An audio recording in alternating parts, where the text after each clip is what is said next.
ও hello, সরকারি গাড়ি পেয়েছিস? লিজা, তুই কেমন আছিস? এই লিজা, তুমি কোনোকে চেনো নাকি? কেউ নেই। চিনবো না কেন, একসাথে কলেজে পড়াশোনা করতাম। তুই এখানে কি করছিস? আমি তো এখানে আমার হাজবেন্ডের জন্য অপেক্ষা করছি। ও তাই বুঝি। তা তোর হাজবেন্ড কি অটোতে আসতেছে নাকি বাসে?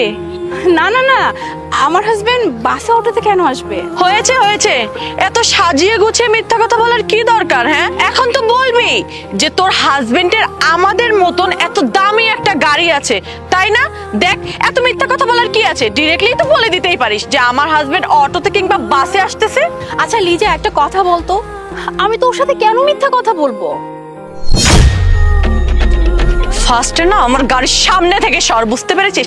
আমার এত দামি গাড়িতে যদি স্ক্র্যাচ পড়ে যায় সেটা টাকাটা কে দিবে? হ্যাঁ, তুই তো অনেক দূরের কথা, বুঝতে পেরেছিস? তো 14 গোষ্ঠী যদি আসে না, তাও আমার এই গাড়ির স্ক্র্যাচটা ঠিক করে দেওয়ার মতন মুরদ নেই। লিজা, তোর সাথে কতদিন পর দেখা হয়েছে, কোথায় তুই আমার সাথে একটু ভালো করে কথা বলবি, গল্প করবি, তা না করে তুই আমার সাথে কেন দুর্ব্যবহার করতেছিস? আচ্ছা যা, এসব কথা বাদ দে। তুই নতুন গাড়ি কিনেছিস, গাড়িটা কিন্তু বেশ সুন্দর। Anyway, congratulations. থ্যাঙ্কস। আর হ্যাঁ, সরি, তোর জন্য না আমার অনেক খারাপ লাগতেছে। যাই হোক, মিট মাই বয়ফ্রেন্ড মারুফ। আর হ্যাঁ, এই যে এত দামি গাড়িটা দেখতেছিস না,